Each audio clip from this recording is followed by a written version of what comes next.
अध्यापक गण और विद्यार्थियों, आपका स्वागत है यहाँ पे। और हमारे लिए हर्ष का विषय है कि आप लोगों ने डिपार्टमेंट ऑफ मैथमेटिक्स को, गणित विभाग को चुना अपने उसके लिए, अपने टूर के लिए। तो निश्चित रूप से आप लोगों का कुछ यहाँ पर हम लोगों के साथ इंटरेक्शन करने का विचार होगा और कुछ मन में बना के आए होंगे कि हम यहाँ पे उनसे मिलें और उनसे बात करें। तो आप लोग, पहले मैं आप लोगों से पूछना चाहूंगा कि क्या समझते हैं आईआईटी के बारे में, क्या आपका मतलब आपके मन में क्या विचार है, क्या विचार आता है आईआईटी को लेकर? कोई बता सकते हैं अगर आप बताना चाहें तो। इंडिया की सबसे बेस्ट इंजीनियर हासिल करा। जी ठीक है, बैठ जाइए प्लीज। और कुछ इसके अलावा तो आप लोगों का इंजीनियरिंग बैकग्राउंड में मतलब जाने का है या फिर साइंसेज में है या कुछ और है? तो ऑफ कोर्स अलग अलग लोगों का अलग अलग मतलब विचार होगा लाइफ में आगे बढ़ने का, आगे करने का, क्योंकि हर एक आदमी इंजीनियर नहीं बन सकता, हर एक आदमी साइंटिस्ट नहीं बन सकता। हर चीज चाहिए लाइफ में, साइंटिस्ट भी चाहिए, इंजीनियर्स भी चाहिए, मैथमेटिशियंस भी चाहिए, साहित्य वाले लोग भी चाहिए। हर तरह की चीज हो तो वही जिसको हम बोल सकते हैं सर्वांगीण विकास तभी होता है एक समाज का, कि जब हर तरह का व्यक्ति उसमें हो, हर तरह से हम विकास करें। तो इसमें मैं इतना कहूंगा कि आप जो भी करें पूरे मन से करें, पूरे मनोयोग से करें, पूरे समर्पण से करें। जीवन का मजा उसी में। और आप आईआईटी में आए हैं, आईआईटी में शायद बहुत सारी चीजें आप देखें, बहुत सारी चीजें अपने अलग अलग दृष्टिकोण से अलग अलग चीजें देखी जाती हैं। लेकिन एक चीज आप सभी में देखेंगे कि एक चीज है कि जो भी यहाँ पर है, चाहे वो अध्यापक हो, चाहे वो विद्यार्थी हो, वो यहाँ पर जो आया है बहुत मेहनत से आया है, इसमें कोई दो राय नहीं। और मेहनत या श्रम जो है, परिश्रम जो है, वो कुंजी है। मतलब आप लोगों को बताया जाता है सफलता की। हालांकि सफलता एक अपने आप में बड़ा बृहद विचार है कि इसको हम सफलता बोलें, पर जो भी आपको जीवन में चाहिए, जो भी आपको करना है जीवन में, वो बिना परिश्रम के नहीं होगा। तो परिश्रम तो करना ही है। और हमें प्रेरणा मिलती है जब हम किसी ऐसे बड़े संस्थान में जाते हैं कि यहाँ पर लोग कहाँ कहाँ से आए हैं, कैसे आए हैं, क्या क्या करते हैं, क्या क्या चीजें पढ़ाते हैं, कितना उसमें मतलब मेहनत लगती है। और ऐसा नहीं है कि जैसे यहाँ पर एक बार मेहनत करके आने के बाद भी उनको लगातार करते रहना पड़ता है, चाहे वो विद्यार्थी हो चाहे वो शिक्षक हो। ऐसा नहीं होता कि हमने किसी तरह से एक एग्जाम पास कर लिया, आप उसके बाद फिर ठीक आप मजे की जिंदगी, बल्कि वो भावना हमें रहनी भी नहीं चाहिए, चाहे हम किसी भी क्षेत्र में जाएं, किसी भी चीज में जाएं, कि जो पूरे लाइफ में जो काम आता है वो वही है कि वो एक हमारा कल्चर, एक हमारी संस्कृति बनी रहे। और हमारी रही भी है कि जो है हम अपना निस्वार्थ सेवा करते रहे, निस्वार्थ निष्काम काम करते रहे और उसी तरह आगे जीवन में बढ़े। दूसरा पहलू यह है कि जब हम कुछ कर रहे हैं जीवन में, चाहे वो पढ़ रहे हैं, चाहे कुछ काम कर रहे हैं, चाहे किसी प्रोफेशन में है, वो ये है कि हम समाज को कितना दे रहे हैं। और क्योंकि आप तो विद्या भारती से हैं, जिसमें जैसे अभी बात हुई थी कि सेवा भारती भी उसी से जुड़ा हुआ है, उनका तो ध्येय ही यही है। मतलब उनका तो मूल, जिसको कहना चाहिए कि जो उद्देश्य है, जहां से वो शुरू होता है, वो वहीं से है। तो आप लोगों को, खैर मैं उसमें बहुत ज्यादा नहीं कह सकता, फिर भी ये कहूंगा कि अगर हम कुछ बनते हैं जीवन में, हम कुछ पाते हैं, तो उसमें समाज का बहुत बड़ा योगदान होता है। वो चाहे परोक्ष रूप में हो या प्रत्यक्ष रूप में, डायरेक्टली हो या इनडायरेक्टली। और बहुत बार हमें प्रत्यक्ष रूप में तो दिखता है, परोक्ष रूप में नहीं। जैसे हमें ये रहता है कि हाँ, हम कहीं किसी बड़े शिक्षा संस्थान में पढ़ रहे हैं, तो हमारे जो है घर वालों ने हमें उसमें बड़ा सहयोग किया है। वो है ही है, उनका सहयोग तो है ही है, उसको हम नहीं भूल सकते। लेकिन उसके साथ साथ समाज का भी होता है परोक्ष रूप से। जैसे आईआईटी है, अभी आईआईटी कैसे चल रही है? ये आईआईटी तो समाज के कंट्रीब्यूशन से ही चल रही ऐसे और आईआईटी एक बस एक उदाहरण है। इस तरह के जितने भी बड़े बड़े संस्थान हैं सभी में यही है कि समाज के कंट्रीब्यूशन से, समाज के योगदान से ही ये चलते हैं। और हम अगर उसमें आ गए, हमने उसमें कुछ कर लिया है, तो हमारा एक उद्देश्य बनता है, एक हमारी एक ड्यूटी बनती है कि हम उस समाज के लिए कुछ करें। जब हम कुछ बन जाए तो हम समाज के लिए कुछ करें। अब वो समाज के लिए कैसे किया जा सकता है? समाज के लिए आप कई तरह से कर सकते हैं। उसका मतलब यही नहीं है कि सभी को समाज सेवी बनना है, वो एक है जरूर, लेकिन उसके अलावा यह है कि आप जो भी करें अपना पूरे अगर डेडिकेशन से, अपने पूरे समर्पण से कर रहे हैं, जो भी काम आप कर रहे हैं, चाहे वो विद्या का हो, चाहे वो आपका और कोई काम करने का हो, भविष्य में आप किसी रोजगार पर लगेंगे, कहीं पर जाएंगे, कोई ऑफिसर बन गया या कोई अपना कोई राजनीतिक भी बन सकता है, कोई कवि भी बन सकता है, कोई साहित्यकार बन सकता है, कोई इतिहासकार बन सकता है, वो जो भी बने वो अपना काम पूरी निष्ठा से करे, वही समाज सेवा। अगर हम ये समझें कि अगर हम विद्यार्थी हैं और पूरा काम अपना पूरे समर्पण से कर रहे हैं, हम शिक्षक हैं अपना काम पूरे समर्पण से कर रहे हैं, और इसी तरह से जो अधिकारी लोग हैं वो अपना काम पूरा समर्पण से कर रहे हैं, वो हमारे समाज को कहां से कहां पहुंचा देगा, वही समाज सेवा है। तो इसलिए मेरा इतना कहना है कि आप जो भी बने, जो भी करें, जो भी आप बनना चाहें, ये चीज कभी ना भूलें कि आप अपना काम पूरी ईमानदारी से, पूरी निष्ठा से, पूरे समर्पण से करें। उसमें आपको जीवन का एक मजा भी आएगा, एक आपको लगेगा कि हाँ इसमें जीवन सफल हुआ।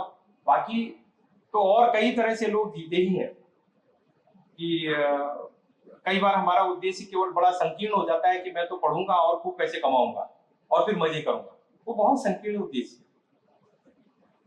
ये तो हमारे मन में होता है कि हम किस चीज में मजे ले लें, किस चीज में हम इंजॉय करें, और शायद समर्पण में, शायद जो आपका समाज सेवा में या समाज को देने में जो आनंद है वो किसी में नहीं। तो मैं इन्हीं शब्दों के साथ अपनी बात पूरी करता हूँ और आप लोगों से आग्रह करता हूँ कि आप लोगों को कुछ पूछना हो, कुछ हमसे डिस्कस करना हो तो बिल्कुल आप फ्री महसूस कीजिए, और हम लोग जितना आपको बता सकते हैं हम जरूर बताएंगे। और मेरे साथी हैं, अगर उन्हें भी कुछ कहना है तो मैं उनसे भी निवेदन करूंगा कि आप कुछ आप लोगों के साथ कुछ अगर शेयर करना चाहें तो कर सकते हैं। नहीं, क्वेश्चन मैंने पूछा था कि अगर आपको कुछ जानना हो, तो अगर आपको आईआईटी के बारे में कुछ जानना है तो आप हमसे पूछ सकते हैं, या हमारे डिपार्टमेंट के बारे में आपको कुछ जानना हो तो आप हमसे पूछ सकते हैं कि हम क्या करते हैं, किन चीजों में मतलब हमारा शोध या रिसर्च चलता है। आप उसके बारे में कुछ जानना चाहते हैं तो हम आपको बता सकते हैं। हाँ हाँ, तो जो टॉप यूनिवर्सिटीज हैं इंडिया की, उसमें से आईआईटी कौन से रैंक पे है? एक्चुअली हर आईआईटी का अपना अपना रैंक है, और रैंकिंग के भी अलग अलग मेथड्स हैं। बैठ जाइए। रैंकिंग के भी अलग अलग मेथड हैं। तो उसमें जैसे हमारी आईआईटी रुड़की है, आप यहाँ पे एक एनआईआरएफ रैंकिंग होती है, वो जैसे 6th रैंक पर आती है कभी, लेकिन ऐसा कोई फिक्स नहीं होता रैंक, वो हर साल बदलता रहता है ना। तो वो उस और रैंकिंग में भी एक जो रैंकिंग एजेंसी है उसके हिसाब से एक अलग रैंक पे आ जाता है, दूसरी रैंकिंग एजेंसी के हिसाब से दूसरी जगह पे आ जाता है। तो पर मोटा मोटा ये समझिए कि आईआईटी मतलब जो है हमारे देश के उत्कृष्ट संस्थानों में आते हैं, सबसे जो जिसको टॉप इंस्टीट्यूशंस बोलते हैं, उसमें रैंक कभी ऊपर नीचे होता रहता है। जैसे कभी कभी ऐसा होता है कि जो बड़ी अच्छी आईआईटी जो समझी जाती है उसका रैंक नीचे आ जाता है किसी एक पैरामीटर की वजह से, पर इसका मतलब ये नहीं है कि वो कम हो गई, क्योंकि वो कोई पैरामीटर उन्होंने लिया ऐसा, उस पैरामीटर की उनको पूरा डेटा नहीं मिला या कुछ इस तरह की चीज हुई कि वहां पे उनके हिसाब से उस जो वर्ष विशेष में जो है वो चीज उनको उतना नहीं मिली, तो उसका रैंक थोड़ा कम हो गया। पर इसका मतलब ये नहीं है कि वो उतना डाउन आ गया है। तो रैंकिंग का कुछ इस तरह का इश्यू है। तो मैं थोड़ा सा आपको अपने विभाग के बारे में बता देता हूँ, गणित विभाग के बारे में, मैथमेटिक्स डिपार्टमेंट के बारे में। तो हमारे जो है बेसिकली जो सब्जेक्ट्स हैं, क्योंकि कई आप बहुत यंग हैं, उन सब्जेक्ट के बारे में आप नहीं जान पाएंगे, तो इसलिए कुछ कुछ जो आपने नाम सुने होंगे, जैसे जो सीनियर स्टूडेंट थोड़े होंगे उनको पता होगा। जैसे हमारे यहाँ एल्जेब्रा आप सभी जानते हैं, जैसे पॉलिनोमियल वगैरह होते हैं ना, बहुपद वगैरह होते हैं। इसी तरह से कैलकुलस आप लोगों को थोड़ा बहुत पता होगा। और जो 11th 12th में है उन्होंने डिफरेंशियल इक्वेशंस वगैरह भी देखे होंगे। इसी तरह से जैसे आपने नंबर थ्योरी का बताया, नंबर थ्योरी तो या नंबर सिस्टम तो इतना बेसिक है कि सभी को पता होता है कि जैसे हम गिनती करते हैं या प्लस नंबर, हमारे पास जो प्लस वाले नंबर है, पॉजिटिव नंबर्स है, नेगेटिव नंबर्स हैं, और ये सब जो इनका जो एरिथमेटिक है, तो ये एक एरिया है। इसी तरह से बाकी मतलब और एडवांस एरियाज हैं। तो एक सवाल कई लोगों के मन में आता है कि 12वीं तक तो बहुत कुछ गणित हो जाती है, फिर उसके बाद क्या होता है? ऐसा लगता है हमको कि 12वीं तक इतना सारा गणित पढ़ लिया, अब उसके बाद गणित में क्या रहेगा, उसमें क्या करेंगे आप, राइट? तो एक्चुअल जो है, जो सच्चाई है, वो सच्चाई है कि 12वीं तक तो कोई गणित अच्छी ठीक से हम समझ ही नहीं पाते, वहां तक तो कुछ होता ही नहीं है उस तरह से, क्योंकि वहां हम ये जानते हैं कि ऐसा करते हैं, ऐसा क्यों होता है, ऐसा क्यों, ये सच क्यों है, उनके जो प्रूफ्स हैं, उनका जो कहना चाहिए जो गहन विश्लेषण है, जो डीप एनालिसिस है, वो उसके बाद से होता है। ये ऐसा अगर हम इस तरह से कह रहे हैं कि इसका ये करेंगे तो ये हो जाएगा, उसका हमारे पास अक्सर हम उसका प्रूफ नहीं करते। इसका मतलब ये नहीं कि कोई प्रूफ नहीं होते, जैसे रेखा गणित है, रेखा गणित में बहुत सारे प्रूफ होते हैं, लेकिन हर चीज का ऐसा नहीं होता। जैसे मैं एक बहुत ही साधारण उदाहरण बताऊंगा कि जैसे समाकल है, समाकलन, इंटीग्रेशन, वो एक 11वीं 12वीं में हम करते हैं तो हमें ये बताया जाता है कि इसको ऐसे किया जाता है। अब वो ऐसा, और फिर बताया जाता है अगर किसी का एरिया निकालना हो, किसी क्षेत्र का, किसी रीजन का, तो यहाँ से यहाँ तक इंटीग्रेट करिए और इससे आपका एरिया निकल जाएगा। अब ऐसा क्यों होगा? ये वहां इतना नहीं डिस्कस हो पाता। उसके पीछे एक पूरी थ्योरी है। वो थ्योरी जो है वो बाद में डेवलप की जाती है, बाद में बहुत सारे उसके लिए टूल्स जो है हमें सिखाए जाते हैं, और उन टूल्स के आधार पर हम समझते हैं कि अच्छा ये क्यों चीज ऐसी है, ये सारी चीजें ऐसे क्यों होती, और इसी सब चीजों में फिर एडवांस सब्जेक्ट जो है आगे जुड़ते रहते हैं। और एक और कारण है कि एडवांसमेंट हम क्यों करते हैं किसी भी सब्जेक्ट में, वो इसलिए करते हैं क्योंकि उसका कहीं ना कहीं हम अपने रियल लाइफ में, अपने वास्तविक जीवन में हम कहीं उसका प्रयोग करना चाहते हैं, उसको यूज करना चाहते हैं। जैसे अब मैथमेटिक्स का क्या यूज हो सकता है अगर एडवांस मैथमेटिक्स की बात करें तो, जैसे नंबर थ्योरी की बात हुई थी, अब नंबर थ्योरी का कुछ एप्लीकेशन हो सकता है क्या? एडवांस नंबर थ्योरी का एक ऐसा एप्लीकेशन है कि शायद जिसके बगैर आज का जीवन चल ही ना पाए, और वो एप्लीकेशन ये है कि जितनी हमारे बैंकिंग के जो ट्रांजैक्शन चलते हैं, जितने हमारे एटीएम के ट्रांजैक्शन चलते हैं, वो सब एनक्रिप्टेड होते हैं। उसके पीछे एक सब्जेक्ट होता है क्रिप्टोग्राफी। वो क्रिप्टोग्राफी जो है पूरा का पूरा नंबर थ्योरी एंड अलजेब्रा पर बेस्ड है। और आप सोच सकते हैं कि अगर आजकल ऑनलाइन ट्रांजैक्शन नहीं होगा, ये ऑनलाइन ट्रांजैक्शन है, फिर भी इतना होने के बावजूद भी इतने अटैक्स होते हैं, अगर वो इतना वल्नरेबल हो जाएगा, इतना अगर उसमें मतलब कमजोर हो जाएगा कि कोई भी उसको तोड़ सकता है, तो कितना मुश्किल हो जाएगा। तो ये एक एप्लीकेशन है। इसी तरह से अगर आप और देखेंगे कि जो जितना डिजिटल कम्युनिकेशन होता है, जो आजकल आपके मोबाइल फोन्स पे हम सुनते हैं, कहीं से एक जगह से दूसरी जगह मैसेज जाता है, आपके इमेजेस ट्रांसमिट होते हैं, टीवी में जो इमेजेस आते हैं, इस सबके पीछे भी पूरा गणित है। ये जो एक आपकी इमेज आती है, ये एक इमेज एक्चुअली वैसे नहीं होती, ये डॉट्स होते हैं, एक मैट्रिक्स होती है इमेज की, और उस मैट्रिक्स को कैसे भेजा जाए, किस स्पीड से भेजा जाए, कैसे फ्रेम बनाया जाए, इन सबके पीछे एक गणित होता है। उसमें एरर ना आए, उसके पीछे एक गणित होता है। डिफरेंशियल इक्वेशन की बात हुई थी। ज्यादातर जो जीवन में फिजिकल जो एप्लीकेशंस है, उनमें हमको पहले उस एप्लीकेशन को करने से पहले हमको उसको मॉडल करना पड़ता है कि कैसे मॉडल करें इसको, कैसे पहले इसको एक गणितीय मॉडल में लाएं उसको, और फिर उसको हम सॉल्व करते हैं। तो जैसे मान लिया रॉकेट लॉन्च करना है, अब रॉकेट लॉन्च करने में एक ट्रेजेक्टरी जाती है पूरी की पूरी, और वो उसका पीछे पूरा डिफरेंशियल इक्वेशन होता है, ये कहां जाएगा, किस टारगेट पे जाएगा, इसमें जाएगा कि नहीं जाएगा, कितना इसका रेंज हो सकता है, उसके पीछे पूरा एक गणितज्ञ भी बैठा होता है साइंटिस्ट के साथ साथ। तो उसमें उसके पूरा मतलब गणित का एप्लीकेशन है। इसी तरह से और कई चीजें हैं। डिफरेंशियल इक्वेशन तो एक ऐसा है कि कोई भी जो जहां पर रेट ऑफ चेंज आ गया, जहां पे चीजें चेंज होती हैं कंटिन्यूटी में, वहां पर अगर उसको फिजिकल एप्लीकेशन में लाना है तो एक डिफरेंशियल इक्वेशन का मॉडल उसमें आएगा ही आएगा, और उससे फिर उसको आगे सॉल्व करेंगे। तो ये कुछ है। इसी तरह से एक फ्लूइड डायनामिक्स एरिया होता है। फ्लूइड डायनामिक्स उन सारी चीजों को का अध्ययन उसमें होता है जिसमें आपका जैसे फ्लूइड मतलब पानी का बहाव है, पर पानी ही नहीं है उसमें और भी कोई फ्लूइड हो सकता है, जैसे तेल है, चाहे हवा है, वो भी एक फ्लूइड है। और स्पेशली उसका बहुत बड़ा योगदान है जो हम अभी जितने भी हैं एयरक्राफ्ट से या एरोप्लेन जो ट्रेवल है अभी बहुत कॉमन हो गया है, और उसके डेवलपमेंट में फ्लूइड डायनामिक्स का बहुत बड़ा रोल है। तो ये कुछ एरिया मैंने बताए और ये कुछ ही है। तो कहने का मतलब मेरा ये है कि ऐसा हम कई बार हमें ये इंप्रेशन आता है कि अभी बड़े क्लासेज में जाके गणित का क्या योग हो सकता है, क्या मतलब यूज हो सकता है, क्या प्रयोग हो सकता है। तो ऐसा नहीं है, बहुत कुछ करने को है और बहुत कुछ सीखने को है। और इतना सब कहने के बावजूद भी मैं एक चीज और कहूंगा कि चाहे हमने कितनी भी गणित डेवलप कर ली हो, अगर हमें नेचुरल फिनोमेना जो प्राकृतिक चीजें होती है जो हम देखते हैं होते हुए, एक बोलते हैं घास का तिनका कैसे उगता है, किस स्पीड से उगेगा और कहां जाएगा, उसके पीछे सारी गणित फेल है। अभी भी हम उसको आज तक मॉडल नहीं कर पाए हैं। How a blade of grass grows, उसके पीछे अगर हमें पूरी गणित लगानी पड़ेगी तो अभी भी हम अप्रोक्सीमेशन में ही है उसमें।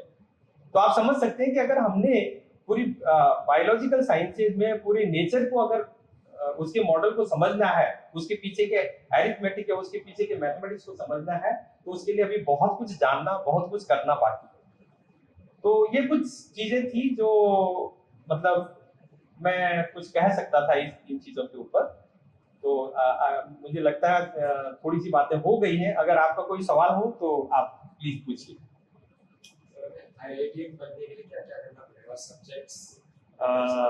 आईआईटीएन बनने के लिए प्लीज बैठ जाइए। तो खैर आपको पता ही है आईआईटी के लिए बहुत जबरदस्त कंपटीशन है ना, प्रतियोगिता बहुत ज्यादा है। पर यह है कि अगर आप मेहनत करेंगे और पूरे समर्पण से काम करेंगे तो निश्चय ही सफलता मिलेगी। मैं ये तो नहीं कह सकता कि हाँ आईआईटी में ही सक्सेस मिल जाएगा, क्योंकि बहुत ज्यादा कंपटीशन है, तो उतना ही उसी लेवल तक जाना पड़ेगा और उसी लेवल पर आपको पूरा पहले से ही प्लान करना पड़ेगा कि आपको आईआईटी निकालना है, आईआईटी मेंस निकालना, मेंस निकालने के बाद आपका आईआईटी एडवांस निकालना है। तो आपको मतलब सभी चीजों की पूरी रणनीति बनानी पड़ेगी, पूरी रणनीति के हिसाब से तैयारी करनी पड़ेगी, और तब जो है आप निश्चित रूप से इसको निकाल पाएंगे। पर इसके लिए हमारे पास ऐसा कुछ विशेष नहीं है बताने के लिए कि जो हम यहाँ से कुछ बहुत ज्यादा स्पेशल आपको बता सकें।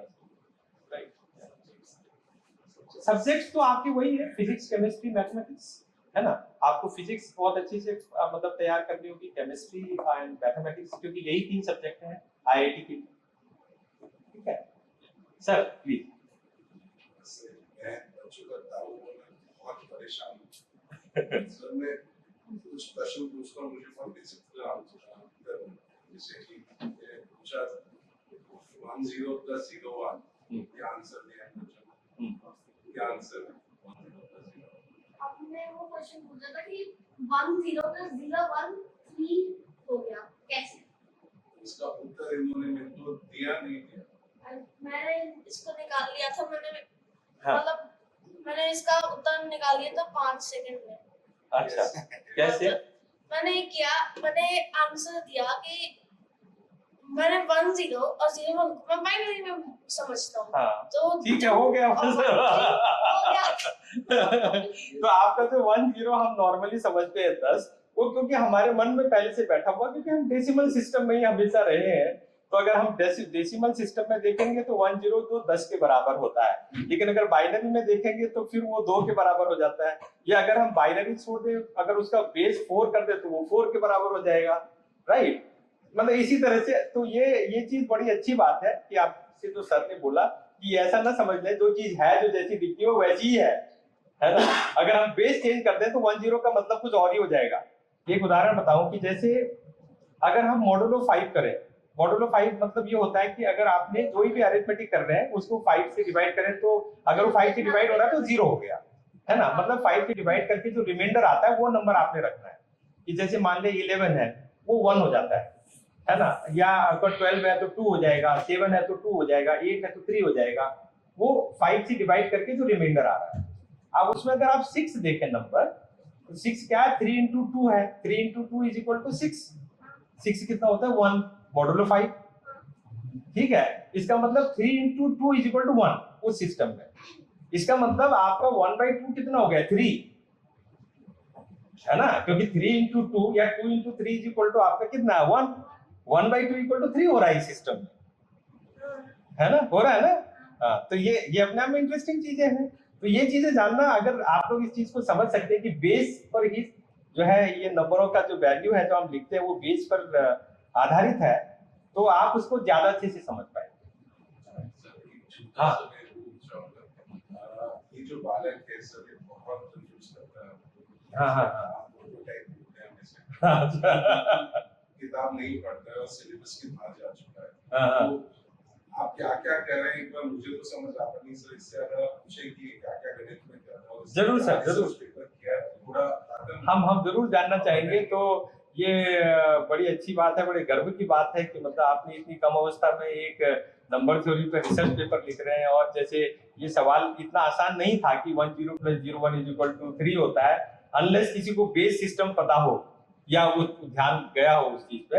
तो ये बिल्कुल सराहनीय है और हम इस पे पूरी सराहना करते हैं और हम बात भी करेंगे आपसे कि आप क्या कर रहे हैं, और अगर हम उसमें कुछ कंट्रीब्यूट कर सकते हैं, हम कुछ योगदान दे सकते हैं, तो हमें खुशी होगी उस चीज की, ठीक है। आप एक बार बताइए क्या क्या तो नंबर थ्योरी पे मैंने एक रिसर्च पेपर लिखा, डायफेंटाइन इक्वेशंस। डायफेंटाइन इक्वेशन, अच्छा। तो मैंने 2 डायफेंटाइन इक्वेशन पढ़ी।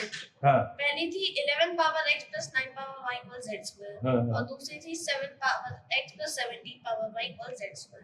अच्छा, और मैंने इनके सॉल्यूशंस निकाले थे। बहुत बढ़िया, बहुत ही बढ़िया। अब इसमें एक और ऑब्स्टिकल है कि ये नॉन लीनियर डायफेंटाइन इक्वेशंस हैं, और हाँ, नॉन obvious। लीनियर डायफेंटाइन इक्वेशन का कोई जनरल मेथड है ही नहीं सॉल्व करने का। हाँ, नहीं है, नहीं है। हाँ। तो उसके लिए हमें लेमास लगानी पड़ी, लाइक कैटलिक कंजक्चर लगा लिया, तो कोई प्रिमिटिव रूट्स का लगा लिया। मेरे 11 पावर x वाले में प्रिमिटिव रूट्स लगाया था मैंने। तो मेरे रिसर्च पेपर में एक लेमा भी है कि xyz अगर प्रिमिटिव पाइथागोरन ट्रिपल है तो xy अपोजिट पैरिटी के हो गए। तो वो भी मैंने यूज किया था, वहां से मैंने एक कॉन्ट्रडिक्शन भी दिया था ऑन अ केस। सो वहां से मैंने सॉल्यूशन निकाला खुद, और उसमें मेरे को लास्ट में मिला कि होल नंबर्स के लिए इस इक्वेशन के पास कोई सॉल्यूशन नहीं है। ओके, तो ये बहुत बड़ी चीजें हैं, मतलब रियली अप्रिशिएबल। ये जो चीजें आप बात भी कर रहे हैं डायफेंटाइन इक्वेशन की और नॉन लीनियर डायफेंटाइन इक्वेशन की, क्योंकि जिनका जनरल सॉल्यूशन नहीं अभी एग्जिस्ट करता है। लीनियर का तो सभी को पता है कि वहां पे 2 वेरिएबल केस में वो इजीली सॉल्यूशन मिल जाता है। उसका तो सॉल्यूशन ये तो सारे थ्योरम निकल चुके हैं। हाँ, उसके निकल चुके हैं। और एक बात मैं जरूर कहना चाहूंगा यहाँ पे कि अगर कोई कंजेक्चर हम यूज कर रहे हैं तो वो फाइनली अगर रिजल्ट में जा रहा है हमारा, तो उसमें थोड़ा सा इश्यू ये आ सकता है, क्योंकि वो कंजेक्चर है अभी, कि उसको अगर उसके आधार पर हम कुछ और रिजल्ट निकाल रहे हैं, तो वो उसमें क्या है कि कंजेक्चर मतलब प्रूफ नहीं हुआ उसका अभी। उसके ये भी है कि डिस्प्रूव भी नहीं हुआ है, लेकिन प्रूफ भी नहीं हुआ है ना। तो वो थोड़ा सा उसमें हो सकता है, पर फिर भी ये बहुत बड़ी चीज है कि इन चीजों को समझना अपने आप में आपकी उम्र में तो सचमुच बहुत मुश्किल काम है। तो डेफिनेटली इट्स आउटस्टैंडिंग, या सो आई रियली अप्रिशिएट। और किसी को कुछ कहना है? निसंकोच होके पूछ सकते हैं आप, हम लोगों से बात कर सकते हैं, हमारे अध्यापक गणों से बात कर सकते हैं। नहीं बैठ। इसमें एक चीज तो मैंने अभी ऑब्जर्व किया कि क्वेश्चन का आंसर डिपेंड करता है आपके पूरे complete information about the question. आपने बोल दिया 10 + 01 = 3, पूरी इंफॉर्मेशन ये नहीं है। पूरी इंफॉर्मेशन इसलिए नहीं है क्योंकि आप किस बेस सिस्टम पे बात कर रहे हैं, कुछ भी नहीं। सो अगर आपको लगता है कि कोई क्वेश्चन आपको नहीं समझ में आ रहा है या उसका आंसर नहीं निकल आ रहा है, तो इसका मतलब है कि आप कुछ मिस कर रहे हैं। क्या उस क्वेश्चन के बारे में आपको पूरी इंफॉर्मेशन है या नहीं है? अगर नहीं है go through that information about मतलब उस प्रॉब्लम के बारे में आप पूरी इंफॉर्मेशन आप निकाले, हो सकता है सोल्यूशन मिल जाए। इसलिए कोई भी प्रॉब्लम हो, सोल्यूशन निकालने के लिए आपको इंफॉर्मेशन ढूंढते रहना है, ठीक है।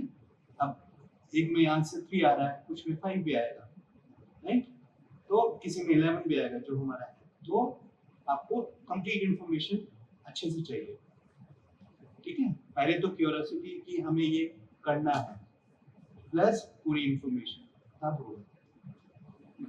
नहीं, सही सही सर ने जो बात कही है वो बहुत सही है, क्योंकि अगर हम केवल ये कहते हैं कि ये इसका मान कितना होगा 10 + 01 का उदाहरण के लिए, तो उसका मतलब ये है कि हम नॉर्मली हम ये मान के चल रहे हैं कि ये अगर डेसिमल सिस्टम है तो तब उसमें अगर कोई 11 बोलता है तो ठीक है, लेकिन अगर क्वेश्चन इस तरह से है कि कोई ऐसा बेस सिस्टम है कि जिसमें 10 + 01 3 हो सकता है, तब ये अपने आप में सवाल बनता है। लेकिन अगर हमारा मन में कुछ है कि हम दूसरे बेस सिस्टम में पूछ रहे हैं तो हमें वो बताना पड़ेगा, क्योंकि तब तक वो इनकम्प्लीट रहेगा। तो ये बात सच है। क्योंकि जो हमारा माइंड है वो डेसिमल सिस्टम पे वर्क करता है, क्योंकि हमें वही बताया जाता है ना, बिल्कुल हम यूज्ड टू डेसिमल। हाँ, जब डेसिमल नहीं हुआ करता था और डिफरेंट सिस्टम यूज होते थे, तो हिस्टोरिकली ऐतिहासिक रूप से देखा जाए तो डेसिमल सिस्टम बाद में आया। पहले डिफरेंट बेस सिस्टम होते थे, 4B 6B 16B इस तरह से होते थे।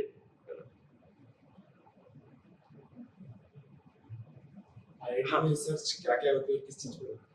आईआईटी में रिसर्च तो बहुत एरियाज में होती है, बैठ जाए, है ना। और जैसे हमारे जितने डिपार्टमेंट्स यहाँ पर हैं, जैसे हमारा साइंसेज में फिजिक्स है, केमिस्ट्री है, मैथमेटिक्स है, फिर ये तो बेसिक साइंसेज है, और भी हैं, बायोलॉजिकल साइंसेज है और अर्थ साइंसेज है। उसके अलावा हमारे पास इंजीनियरिंग डिपार्टमेंट्स हैं, जैसे इलेक्ट्रॉनिक्स में आप जाएंगे, इलेक्ट्रॉनिक्स और कम्युनिकेशन में इलेक्ट्रिकल इंजीनियरिंग डिपार्टमेंट है, कंप्यूटर साइंस डिपार्टमेंट है, और तमाम तरह के और डिपार्टमेंट्स हैं। मतलब तो हर एक डिपार्टमेंट का अपने अपने रिसर्च एरिया है। अगर हम बिल्कुल मोटे मोटे तौर पर बोले तो यहाँ पर हर तरह की इंजीनियरिंग रिसर्च होती है, और बेसिक साइंसेज में जिस तरह की जो रिसर्च हो सकती है, जैसे फिजिक्स में जो अभी करंटली क्या क्या चल रहा है, जैसे फिजिक्स का, गणित का तो हमने बात कर ली, जैसे फिजिक्स की बात करें तो फिजिक्स में न्यूक्लियर फिजिक्स पे क्या रिसर्च चल रही है, या एटॉमिक पे क्या चल रही है, या एस्ट्रोफिजिक्स पे क्या चल रहा है। तो ये हर डिपार्टमेंट में लगभग हर एरिया के लोग होते हैं और वो अपने अपने क्षेत्र में रिसर्च करते हैं।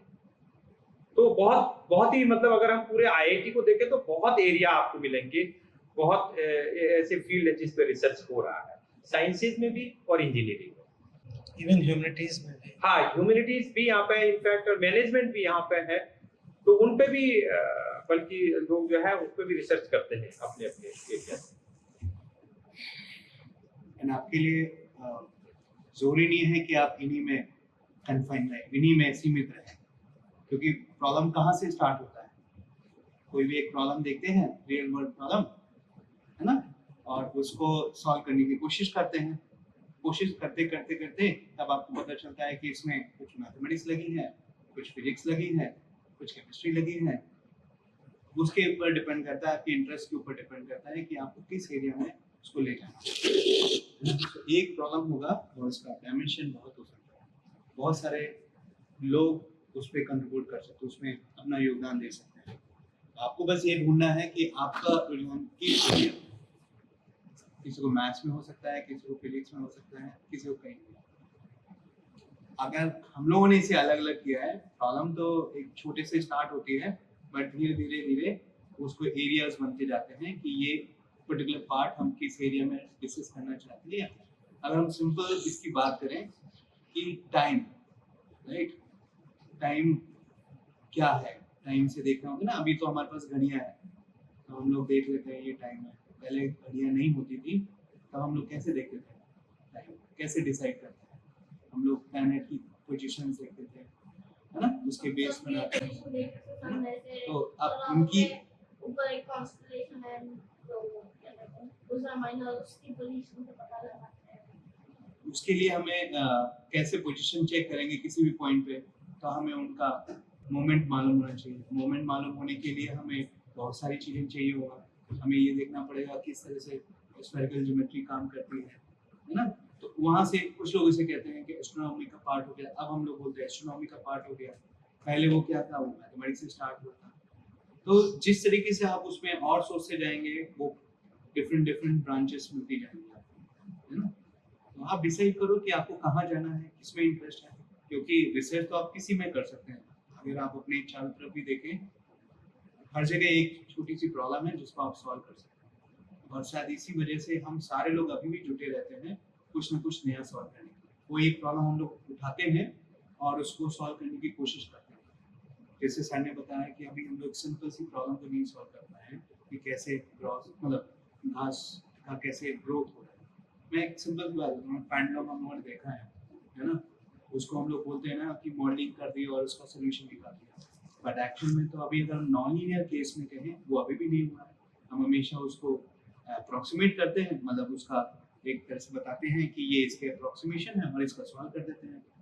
तो हम लोग धीरे धीरे जो मॉडलिंग बनाते हैं उसको सॉल्व करते जाते हैं, फिर उसको जनरल करते हैं, अपनी मॉडलिंग को जनरल करते हैं, मॉडलिंग को और एक्यूरेट बनाने की कोशिश करते हैं। उससे धीरे धीरे नई प्रॉब्लम मिलती जाती है, नए सोल्यूशन मिलते जाते हैं, हम उसी में काम करते हैं। तो जितना हम लोग कोशिश करेंगे बिल्कुल वास्तविक होने का, तो उतना और अच्छा हमारा रिसर्च होता है।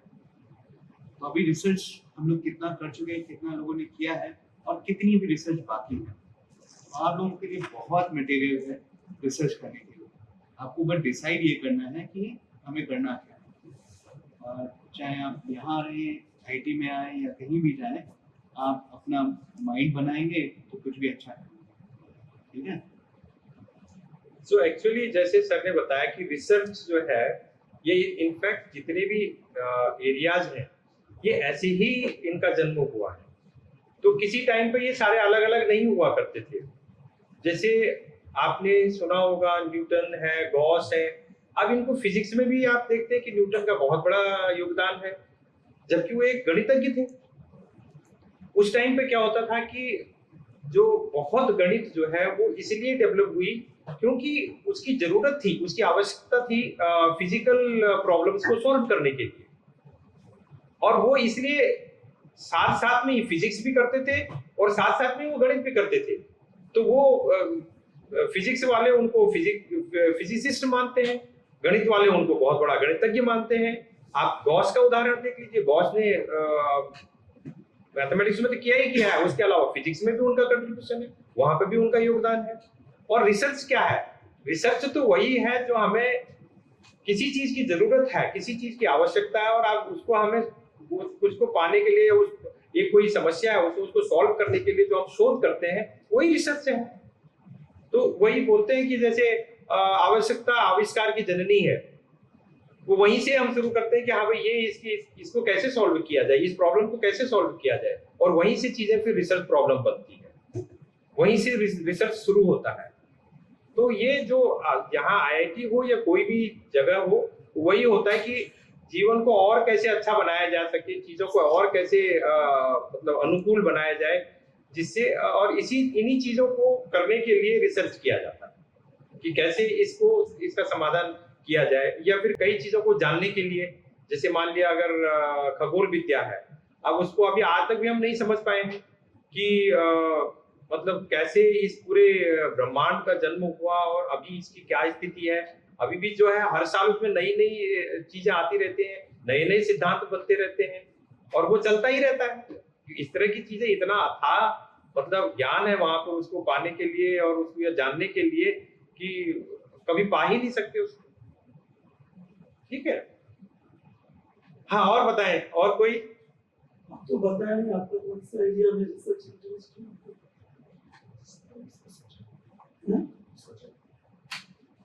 कोई नहीं, ठीक है, समय आने पर उसको सोचा जाता है, क्योंकि अभी वो रिसर्च लेवल पर नहीं सोच सकते ना सीधे। इम्पोर्टेंट है हाँ बताएं। इंटरेस्ट डेवलपमेंट कैसे हाँ। रुचि बनाए, और रुचि कैसे बनती है? जब भी आप किसी भी चीज को पढ़ते हैं तो कुछ चीजें समझ में आती हैं, कुछ नहीं आती हैं। जो चीजें समझ में नहीं आती हैं और उसको हम अगर छोड़ देते हैं, आगे बढ़ जाते हैं, तो वो चीजें हमें बहुत प्रॉब्लम करती हैं। तो अगर किसी भी चीज को आप पढ़ें और आपको कुछ डाउट रहता है, संदेह रहता है, आप उसको सॉल्व करने की कोशिश करें। जब वो सॉल्व हो जाता है तो बहुत इजी लगता है और उसके बाद उसमें पढ़ने का और मन करता है ना। जैसे अभी आप मान लीजिए किसी क्लास में है, मान लीजिए 10th में है ना, तो 10th वाला जो सब्जेक्ट है वो थोड़ा डिफिकल्ट लगता होगा, बट जो 8th वाला सब्जेक्ट होगा या 9th वाला सब्जेक्ट है वो तो बहुत इजी लगता है। क्यों इजी लगता है? क्योंकि अब उसमें जो प्रॉब्लम्स हैं वो हमने सॉल्व कर लिए हैं, कुछ कर लिया है, उसके बारे में आइडिया है, तो वो इजी लगता है। 10th वाला डिफिकल्ट, ऐसा नहीं कि प्रॉब्लम चेंज हो गई, प्रॉब्लम वही रही, लेकिन आपने उसमें थोड़ा सा ज़्यादा पढ़ लिया है या थोड़ा सा एक्सरसाइज कर ली है, उसके बारे में जान लिया है। उसका मतलब है कि कोई प्रॉब्लम डिफिकल्ट नहीं है या प्रॉब्लम इजी नहीं है, आपने उसमें कितना काम किया है या आपका उसमें डाउट है या नहीं है, वो उस प्रॉब्लम को डिफिकल्ट और इजी बनाता है ना। कोई भी एरिया देखिए, है ना। तो प्रॉब्लम अपने आप में डिफिकल्ट या इजी नहीं होती है, आपने उसमें कितना किया है वो उसको इजी और डिफिकल्ट बनाता है ना। तो अगर आपको अपने में किसी में भी रुचि लेनी है तो कोशिश ये करिए कि उसमें जो भी डाउट है आप अपने टीचर से पूछिए या कहीं से भी पूछिए और उस डाउट को क्लियर करिए। जब डाउट नहीं होगा आपको हमेशा इंटरेस्ट आता रहेगा और धीरे धीरे आप उसमें बहुत कुछ अच्छा कर पाएंगे, है ना। कोशिश ये करें कि उसमें थोड़ा मेहनत करें और अपने डाउट को हटाएं। इसमें एक और चीज है, जैसे सर ने बताया कि इसमें आपकी रुचि किसमें है, ये तो है ही है, मतलब और मुश्किल कहीं पर आती है तो उसको आप जो है उसको छोड़े नहीं, क्योंकि उससे फिर वो आपकी रुचि उससे खत्म हो जाती है, उस विषय से, उस टॉपिक से। उसके अलावा एक चीज होती है, कई बार हमें वो चीज आती तो है लेकिन हमारा मन कहीं और होता है, मतलब हम, क्योंकि हर एक मनुष्य का अलग अलग स्वभाव होता है। मान लीजिए किसी का फिजिक्स में बड़ा अच्छा मन लगता है, किसी का केमिस्ट्री में लगता है, किसी का मैथमेटिक्स में लगता है, किसी को म्यूजिक बड़ा अच्छा लगता है, किसी को साहित्य अच्छा लगता है। तो जनरली हम लोगों का मानना ये है, और ये आप लोगों को भी कहा गया होगा कई बार, कि आप उस चीज को करें जिसमें आप अच्छे हैं, जिसमें आपकी अभिरुचि है। अगर वो चीज आप करते हैं तो वो आप उसमें आप बहुत अच्छा कर सकते हैं। पर एक चीज वहां पर भी जरूर है, वो केवल इसलिए नहीं कि वो केवल इंजॉयमेंट के लिए होना चाहिए। चाहे किसी चीज में हमें बड़ा इंटरेस्ट भी है और अगर उसमें हमें अच्छा करना है, मेहनत उसमें भी करनी पड़ेगी। लेकिन हाँ, उस क्षेत्र में अगर आप मेहनत करेंगे और एक अपना टारगेट, अपना एक ध्येय रखेंगे कि मुझे ये करना है, मुझे ये पाना है, तो आप उसमें जरूर मतलब सफल होंगे, जरूर उसको पाएंगे और आपको बड़ा मतलब अच्छा भी लगेगा उस चीज में जाने में, उस चीज को करने में जिसमें आपका मन हमेशा रहा। ठीक है, तो कहने का तात्पर्य यह है कि मान लीजिए एक इंजीनियर बनना चाहता है, अब उसका मतलब ये नहीं है कि सबको यही करना है कि इंजीनियर ही बनना है। उसका इंजीनियर बनने का मन नहीं है या उसका वैसी रुचि नहीं है, वो दूसरे क्षेत्र में बहुत अच्छा कर सकता है, तो उसको दूसरे क्षेत्र में करना चाहिए। ठीक है कि नहीं है? पर हाँ, मेहनत उसको दोनों जगह, मतलब दूसरी जगह भी करनी ही पड़ेगी। ये नहीं है कि कोई ये बोले कि हाँ एक तो इंजीनियर बनना चाहता, दूसरा बोले मैं कुछ करना ही नहीं चाहता, तो वो नहीं है। वो अपने दूसरे क्षेत्र में अच्छा अगर है उसका, तो वहां कर सकता है। और वैसा अगर हम रखेंगे तो निश्चित रूप से हम जीवन में बहुत अच्छा कर। हाँ, हर बात आप कुछ कह रहे थे? नहीं थोड़ा सा हाँ, मेरे ख्याल से इम्पोर्टेंट ये है कि जैसे सर और सब लोग बता रहे हैं कि आपका इंटरेस्ट का ये बहुत ही डिपेंड रहता है। सब कुछ मतलब कभी कभी ये होता है कि हम लोगों को इंटरेस्ट पता लगाने में टाइम लगता है। जरूरी नहीं है कि आपको 12th के बाद इंटरेस्ट पता लगे, हो सकता है आप बैचलर डिग्री कर लेंगे, मास्टर डिग्री कर लेंगे और तब आपको पता चले कि आपको कुछ और करना था। और ये बहुत जगह होता है, जैसे IIT में मतलब यूजुअली ये होता है कि लोग एडमिशन किसी डिफरेंट स्ट्रीम में ले लेते हैं। वो IIT JEE क्रॉस करते हैं, जैसे JEE क्रॉस करना भी डिफिकल्ट है, और वो एडमिशन ले लेते हैं। जैसे उनके पेरेंट्स ने कहा कि भाई तुम्हारी रैंकिंग अच्छी है, तुम्हें CS मिल जाएगा या इलेक्ट्रॉनिक्स मिल जाएगा, और आफ्टर 1 year और 2 years they realize that कि they are not comfortable, वो कंफर्टेबल नहीं है उस पर्टिकुलर उसमें, वो दूसरे में ज्यादा अच्छा कर सकते हैं और वो 1-2 साल बाद अपनी स्ट्रीम चेंज करते हैं। वो ये नहीं देखते हैं कि मतलब जैसे वो CS में रहेंगे तो डेफिनेटली उनका प्लेसमेंट बहुत अच्छा हो जाएगा, ऐसा नहीं है कि वो सीएस में अच्छा नहीं कर रहे हैं, वो कर रहे हैं, उसको भी वो क्वालिफाई कर रहे हैं, लेकिन उनका इंटरेस्ट नहीं है। यहाँ आती है इंटरेस्ट की बात, आप अच्छा कर रहे हैं उसके लिए, लेकिन आपने रियलाइज किया कि आपका इंटरेस्ट नहीं है, वो पूरा चेंज कर देते हैं। और कई बार ऐसा होता है, ये अगर आप देखेंगे तो कई बार होता है कि लोग 2 साल बाद अपनी स्ट्रीम चेंज कर देते हैं, एक साल बाद कई लोगों को देखा गया है कि चेंज कर देते हैं। कुछ लोग ये होते हैं कि वो इंजीनियरिंग में डिग्री करते हैं और उसके बाद उन्हें साइंस में इंटरेस्ट आता है, वो मैथमेटिक्स में मास्टर करने चले जाते हैं या फिजिक्स में मास्टर करने चले जाते हैं। और कुछ लोग ये होते हैं मास्टर के बाद भी चेंज कर देते हैं, वो एमटेक करते हैं, फिर एमटेक के बाद पीएचडी साइंस में करते हैं, पीएचडी किसी और में करते हैं, क्योंकि वो जस्ट बिकॉज मैंने बोला ना कि जो रियलाइजेशन है वो इतना इजी नहीं है, मतलब जैसे कि आपको 10th में रियलाइज हो जाएगा या 12th में realise, it's just depend on person to person. मतलब कुछ लोगों को बहुत जल्दी रियलाइजेशन हो जाएगा, कुछ लोगों को टाइम लगता है। जैसे मैं बहुत सिंपल एग्जांपल दूं, अगर आप देखें यूपीएससी बहुत कॉमन प्लेटफॉर्म रहता है लोगों के लिए, मेंटली रहता है, मतलब यूपीएससी क्रैक करना। कभी आपने देखा कि यूपीएससी के जो टॉपर होते हैं वो कहीं के टॉपर नहीं रहे होते हैं। जैसे आप देखेंगे उनके जो टॉप 100 लोग होते हैं वो उनका ऐसा पीछे का बैकग्राउंड चेक करेंगे तो इतना हाई फाई नहीं रहा होगा कि वो यूनिवर्सिटी टॉप किए होंगे या वो यूपी बोर्ड या जो भी बोर्ड से आप लोग हैं वो टॉप किए होंगे। वो पता चला बहुत एवरेज थे वहां तक, जब उन्हें समझ में आया कि उनका इंटरेस्ट क्या और वो बहुत आगे बढ़। तो ये मतलब पर्टिकुलर वो रहता है कि कब आप रियलाइज कर रहे हैं। जब भी आप जिस एज पे भी रियलाइज करते हैं वो पाथ ब्रेकिंग होता है किसी भी चीज के लिए। मतलब ऐसा नहीं है कि एज बार है कि आपको सिर्फ यही सोचना है, वो इट जस्ट डिपेंड कि आपको जब समझ में आएगा देन यू कैन परफॉर्म। तो हमारे पास एक्चुअली जैसे सर ने बताया अभी प्रत्यक्ष उदाहरण है कई कि जहां बच्चा आया, पेरेंट्स ने बोला कि नहीं तुम्हें तो बायोटेक करनी है क्योंकि बायोटेक का अच्छा फ्यूचर है। अब बच्चे का मन तो नहीं था उतना, लेकिन वो पेरेंट्स का प्रेशर, सोसाइटी का प्रेशर, ये सब करके वो आ गया। फिर वो बाद में हमारे सामने हमारे पास ही खुद आए, फिर स्टूडेंट ने बोला कि सर मैं तो गणित करना चाह रहा हूँ, मेरा तो सारा इंटरेस्ट मैथमेटिक्स में है और मुझे तो मैथमेटिक्स ही अच्छी लगती है, मैं बायोटेक पूरा कर लूंगा, मैं बायो वाला कर लूंगा, मुझे उसमें दिक्कत नहीं है, लेकिन वहां मेरा उतना इंटरेस्ट नहीं है। और फिर ये हुआ कि उसके बावजूद भी फिर वही सोशल प्रेशर और ऑल दैट, वो बदल तो नहीं पाया उसको, उसने वो भी कर लिया, लेकिन वो फाइनली फिर गया गणित में ही। उसके बाद अपना उसने बीटेक कर लिया और उसके बाद उसने बोला नहीं मेरा मन है ही उसमें। तो और भी कई उदाहरण है, जैसे हरिश्चंद्र ये बहुत बड़े मैथमेटिशियन थे, बहुत लोगों को पता भी होगा, वो फिजिक्स में थे और फिजिक्स की प्रॉब्लम सॉल्व करते करते उनको, क्योंकि फिजिक्स में इतनी मैथमेटिक्स होती है, उनका मन मैथमेटिक्स में आया और वो पूरे मैथमेटिक्स में ही काम करने लगे और फिर इतने बड़े मैथमेटिशियन हुए। तो ऐसे बहुत उदाहरण है कि जहां आपको कई बार बहुत बाद में पता लगता है कि आपका एक्चुअली असली मन किसमें है, और वो अगर आप करें तो आप बहुत कुछ कर सकते हो जो जिसमें आपका मन है। तो हाँ अमित जी प्लीज। हाँ प्लीज। हिंदी भी इतना अच्छा नहीं है। कोई बात नहीं है। पॉइंट बोल रहा था पहले, जो बोल रहा था बाइनरी सिस्टम, डेसिमल सिस्टम, ऐसा कुछ है। तो लाइक 5 into 3 आप अगर नंबर सिस्टम में जाए क्या होगा? 15 होगा, राइट? 3 into 5 क्या होगा? 15 होगा।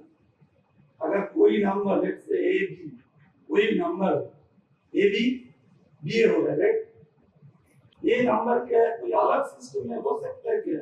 अलग हो सकता है। A B not equals to B. For example आप एक एक्सपेरिमेंट करो, एक एक्सपेरिमेंट कर रहा है, आप कर रहा है यहाँ पर अभी कर रहा है, इस टाइम में कर रहा है, एक एक्सपेरिमेंट कर रहा है, same experiment same time same position कर सकता है? नहीं कर सकता। That means that this nature is very much, इसको बोलता है कॉम्यूटेटिव बोलता है। ए बी बी हो रहा है ना, उसको बोलता है कॉम्यूटेटिव। तो नेचर कॉम्यूटेटिव नहीं है, nature is very much non commutative. हमारा जो नेचर, तो उसको हम लोग मॉडल करते हैं मैथमेटिक्स में। तो ये जो बोल रहा हूँ A B not equals to B है मैट्रिक्स, आप कौन सा क्लास में पढ़ाई करते हैं? हाँ, 6 to 12 हम मैट्रिक्स बहुत कम थ्योरी आपको मालूम है ना? कुछ मैट्रिक्स पता होगा। मैट्रिक्स मालूम है ना? अवयव दो मैट्रिक्स आप लिखो A और B, AB is not equals to BA होता है, राइट?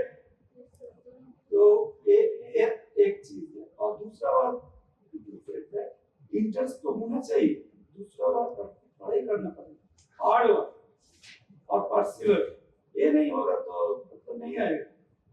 जो लोग हम लोग भी करते हैं, हमारे स्टूडेंट भी करते हैं, हार्ड वर्क करनी चाहिए, ये उसको सब इंटरेस्ट आएगा, उसको सब कर सकते हैं, ठीक है ना? I wish you all the best, हम लोग अच्छा हो। आईआईटी में, इस आईआईटी में शायद एडमिशन आप मिल सकते हैं। I am very much happy, like I appreciate you, very good, ठीक है ना? ओके। तो जो कम्पिटिटिविटी की बात आई, एक्चुअली रियल लाइफ में बहुत ही कम होता है। मैं तो मैथमेटिक्स में भी नहीं जा रहा। बहुत सिंपल देख लीजिए कि जैसे अगर आपने रिलेशन बोलते हैं ना, रिलेशन जो हमारे संबंध होते हैं आपस में, जैसे दोस्त का संबंध है, अब वो कम्पिटिटिव है। मतलब हम ये मान के चलते हैं वो मेरा दोस्त है, उसका मैं दोस्त हूँ। लेकिन अगर हम संबंध देख लें बाप बेटे का, वो कम्पिटिटिव नहीं है ना? ये जो है बी का फादर है, अब तो बी तो बेटा ही होगा, फादर तो नहीं हो सकता, उल्टा तो नहीं हो सकता। तो ऐसे बहुत आपको जो रियल लाइफ में ज्यादातर जो है वो नॉन कॉम्पिटिटिव ही मिलेंगे, है ना? तो थोड़ा, हाँ सर प्लीज। कि हम इग्नू का ऑनलाइन मटेरियल ज्ञान कोश पे जी उसका बीएससी और एमएससी भी बच्चे भी स्टार्ट करेंगे, उसको फॉलो करना है जी। उसमें एमएससी में कंप्यूटर साइंस मिक्स है, ओके। इग्नू में तो 7 सब्जेक्ट, एमएससी में मैथमेटिक्स के हैं, कंप्यूटर साइंस, ओके। कंप्यूटर्स में इनका मैटलैब और पाइथन और सी बिगिनिंग लेवल पे स्टार्ट हुआ है। हाँ प्रश्न किया है, हाँ हाँ। कंप्यूटर साइंस को मैथ से किस तरह बेस्ट तरीका क्या हो सकता है, कि हम करना चाह रहे हैं पर हमें जानकारी नहीं है इस बेस्ट तरीके से हम पाइथन या मैटलैब कंप्यूटर्स के किस तरह सो एक्चुअली जो सी और पाइथन है, प्लीज सर बैठ जाइए, ये तो जनरल पर्पस प्रोग्रामिंग है। मतलब इसमें मैथमेटिक्स तो खैर हो ही सकती है, मैथमेटिक्स के अलावा बाकी भी चीजें हैं जो प्रोग्रामिंग होती है वो हो सकती है। लेकिन जैसे मैटलैब है वो तो मैथमेटिक्स स्पेसिफिक ही है, जिसका जो कि बेसिकली मैट्रिसेस से बना है। अगर उसकी लाइब्रेरी देखी जाए तो लाइब्रेरी बेसिकली मैट्रिक्स लाइब्रेरी है, जो मैटलैब बोल दिया उसको। तो वो तो मतलब ये है। अब इन यहाँ पर भी अंतर है। जैसे सी जो है वो एक बेसिक प्रोग्रामिंग है, जिसमें आपको बिल्कुल कहना चाहिए कि बिल्कुल स्क्रैच से सीखना कि प्रोग्रामिंग होता क्या है, प्रोग्राम लॉजिक क्या है, और उसके बाद उसमें कैसे प्रोग्राम बनाए जाए। और प्रोग्राम एक चीज जरूर अच्छी है यहाँ पे कि मैथमेटिक्स में प्रोग्राम बड़े अच्छे बनते हैं, क्योंकि प्रोग्रामिंग के पीछे जो लॉजिक है ना वो मैथमेटिक्स ही लॉजिक है। क्योंकि प्रोग्रामिंग बोलो या कंप्यूटर साइंस बोलो, उसको ओरिजिनेट तो मैथमेटिशियन ने ही किया है। तो जहां तक सवाल आता है कि स्टूडेंट्स को कैसे किया जाए, उसको पहले तो यही है कि प्रोग्रामिंग तो कुछ बेसिक तो हमें बताना ही पड़ेगा। और प्रोग्रामिंग जो है मैथमेटिक्स वाले बड़ा अच्छा सीखते हैं, अच्छा करते हैं। बल्कि अभी क्या है कि जैसे हमारे पास जो कंपनी जाती है प्लेसमेंट के लिए भी, वो मैथमेटिक्स वालों को बड़ा प्रेफर करते हैं। हमारे जो मैथमेटिक्स एंड कंप्यूटिंग हमारा भी कोर्स चलता है, उसमें ऐसा ही है, मैथमेटिक्स है और कुछ कोर्सेज कंप्यूटर साइंस के हैं, क्योंकि डिमांड बहुत है उसकी। और वो लोग बड़ा अच्छा करते हैं क्योंकि उनका लॉजिक बड़ा अच्छा चलता है कंप्यूटर साइंस में। तो जो है वो मतलब मैथमेटिक्स एंड कंप्यूटिंग बहुत पॉपुलर या अभी टॉपिक है। अब जैसे मैटलैब की बात आती है, मैटलैब अपने आप में एक प्रोग्रामिंग नहीं है, मैटलैब एक लाइब्रेरी है जिसमें आप डायरेक्टली यूज कर सकते हो और उसको सीखना आसान होता है। क्यों? क्योंकि उसमें आप सीधे ऐसे फंक्शन बने होते हैं कि जहां आपने मैट्रिक्स का इनवर्स निकालना है, आपने उसमें इनवर्स का बस एक कोड डाला, वो इनवर्स निकाल के दे देगा। जबकि अगर आप उसको सी में करेंगे या पाइथन में करेंगे तो आपको पूरा प्रोग्राम लिखना पड़ेगा, बड़ा सा प्रोग्राम, और फिर आपको उसका इनवर्स निकालना पड़ेगा। तो वो लाइब्रेरी यूज करना काफी सरल है इसकी तुलना में। जैसे मान लिया कि लीस्ट कॉमन मल्टीपल कैसे निकालना, या HCF कैसे निकालना है, उसके लिए छोटे छोटे प्रोग्राम है, कोई बड़े प्रोग्राम नहीं है उसके लिए, वो प्रोग्राम उनको दिए जाए ताकि वो मैथमेटिक्स और प्रोग्रामिंग को लिंक कर सके। तो बाकी तो खैर मैं भी एक्सपर्ट नहीं हूँ उस डायरेक्शन में, तो जितना मोटा मोटा मुझे पता है मैं वो चीज बता रहा हूँ। इसमें एक चीज मैं बोलना चाहूंगा, आप ई पाठशाला का यूज कर रहे हैं ना या क्या? रेफरेंस के लिए हमने उनका पीडीएफ है सारा, उनका सारा मटेरियल है वो हमें मिला, और हम चाह रहे थे कि हम आईआईटी रुड़की से गाइडेंस लें। आपके जो कोर्सेज हैं, जैसे इस प्रोजेक्ट में मैटलैब में और पूरी को प्रोग्रामिंग किया है, बाकी सबका इस पूरे वर्ष में चलाने वाला है जी। तो हमारी इच्छा ये थी कि मैथ से रिलेटेड ही मैं प्रोग्रामिंग स्टार्ट करूं, बाकी उसको वेबसाइट डिजाइन हो सकते हैं, सिर्फ मैथमेटिकल रिलेटेड के अंदर हमारे जहाँ जो चल रहा है उसको हम फॉलो करा के देख सकते हैं, ट्राई कर सकते हैं। थोड़ा बहुत बेबी स्टेप्स से बच्चे लेंगे, अगर कहीं फेल होते हैं फिसलते हैं तो आपके पास आने का नहीं बिल्कुल स्वागत है सर आपका। आप जैसे मैटलैब आसान रहेगा, और मैटलैब यहाँ पर लोग अगर किसी से जो लोग मैटलैब में काम करते हैं वो बता भी सकते हैं, जैसे हम कुछ लोगों के अगर उसमें प्रश्न हो, लोगों की उसमें कुछ दिक्कतें हो, तो हम किसी दिन एक वर्कशॉप करवा सकते हैं छोटी सी, और जो उनके टीचर्स हैं करस्पॉन्डिंग उनको बोल सकते हैं कि भाई आप थोड़ा सा टाइम निकाल के इस दिन थोड़ा इन लोगों की मैटलैब की समस्या को थोड़ा सा इसको समाधान करिए, इसको उसमें कर सकते हैं। जहां तक सवाल प्रोग्रामिंग का है, प्रोग्रामिंग सिस्टमेटिक है, वो मतलब उसमें ज्यादा टाइम लगता है, और कितना बैकग्राउंड प्रोग्रामिंग को लेके बना है नहीं बना है, वो थोड़ा सा उसमें जो है थोड़ा सिचुएशन डिफरेंट रही। इसमें सर अभी जो हमारा विचार था बहुत अपडेट्स है और बेसिक विचार है, हमने सोचा कि आईसीटी का जो कॉम्पिटिशन रहता है तो उसका सिर्फ फोकस करेंगे, जो पाइथन को मैथ्स नंपाई साइफाई बेस किया है थोड़ा बहुत उसकी प्रोग्रामिंग के अंदर जो मैथमेटिकल प्रॉब्लम्स है वो ही प्रैक्टिस कराएंगे क्योंकि उसके बाद हाँ बिल्कुल बिल्कुल बिल्कुल मेरा गेम डेवलपमेंट और एआई फील्ड रहा है, तो मैं बस एडवांटेज है डिसएडवांटेज की मैं थोड़ा सा उसके अंदर बाद में पुश करूंगा, एक बार पहले बेसिक हो जाए, पहले बेसिक्स हो जाए। नहीं इसी बारे में मेरे को थोड़ा सा और कहना है कि आपका ई पाठशाला भी है, और एक और बहुत अच्छा इनिशिएटिव है एनपीटीएल का। एनपीटीएल होता है और उसमें आपको ऑलमोस्ट काफी सब्जेक्ट के आपको वीडियोस मिल जाते हैं, और एनपीटीएल है, और मतलब आपको ऑनलाइन बहुत कुछ मिल जाएगा, जो मैं कह रहा हूँ केवल ई पाठशाला में नहीं है, इसके अलावा भी बहुत कुछ है जिसको आप एक्सप्लोर कर सकते हैं। बिकॉज मतलब मैंने देखे हैं कि एनपीटीएल में भी आपको पाइथन वाला अच्छा कोर्स मिल जाएगा, जिसमें वो मैथमेटिक्स के ही एग्जाम्पल लेके चलते हैं। मैटलैब पे भी आपको कुछ मिल जाएगा, तो आप एनपीटीएल पे भी थोड़ा सा देखें, उसमें भी काफी कुछ मिल जाएगा आपको, और फ्रीली अवेलेबल है यूट्यूब पे, तो कोई दिक्कत ही नहीं। और जैसे एक भी बच्चे ने बोला कि अगर हम आईआईटी की तैयारी कराएंगे तो आईआईटी की या तो कोचिंग करें या फिर कुछ हमारे पास ऑनलाइन मटेरियल अवेलेबल है, और वो भी फ्रीली अवेलेबल है, और वो भी आईआईटी के प्रोफेसर्स जो हैं उन्होंने बनाए हुए हैं। आपको नाम मुझे हाँ मैं आपको बताता हूँ। हाँ मतलब आईआईटी का ये अवेलेबल है, एग्जैक्ट नेम कोर्सेज का मतलब हर एक टॉपिक का जो भी एंट्रेंस एग्जाम में आता है, हर एक टॉपिक का आपको मटेरियल भी है अवेलेबल, ऑनलाइन फ्रीली अवेलेबल है। नाम में भी मैं शेयर कर दूंगा, और आप लोग उसको देखिए। उसमें क्या ना, अब कुछ भी कोचिंग करने के लिए आपको कहीं जाना ही होता है ना, वो सारी चीजें ऑनलाइन अवेलेबल है, बहुत अच्छे से थॉरली किया है। मैं इसलिए बता रहा हूँ क्योंकि कुछ हमारे स्टूडेंट हमारे फ्रेंड्स हैं, उन्होंने उसमें पढ़ाया हुआ, प्राण करके या पैन करके कुछ है, उसमें आपको सब कुछ मिल जाएगा, तो चाहे वो आईटी से रिलेटेड हो, चाहे पर्टिकुलर कोर्स से रिलेटेड हो, एवरीथिंग मतलब सब कुछ ऑनलाइन अवेलेबल है, वो फ्रीली अवेलेबल है। मेन चीज है हमें पढ़ने के लिए टाइम चाहिए और कंटिन्यूटी चाहिए, क्योंकि एक लेक्चर तो हम लोग देख लेते हैं, फिर दूसरा लेक्चर के लिए हमारा थोड़ा सिंसियरिटी चाहिए, वो नहीं आ पाती है। हर चीज अवेलेबल है ऑनलाइन। तो पाठशाला है, ई पाठशाला है, एनपीटीएल है, और जो अभी मैंने बताया नाम मुझे एग्जैक्टली, मेरे को अभी 2 मिनट दीजिए, मैं उसको सर्च करके आपको बताता हूँ। एवरीथिंग अवेलेबल, सब कुछ अवेलेबल, पढ़िए। फाइनल रिक्वेस्ट हाँ यहाँ लाने का सबसे बड़ा उद्देश्य था एक्सपोजर और जो मोटिवेशन आप सबसे मिलकर जो बच्चों को मिलता है वो सर दाऊ को तो रोज देख रहे हैं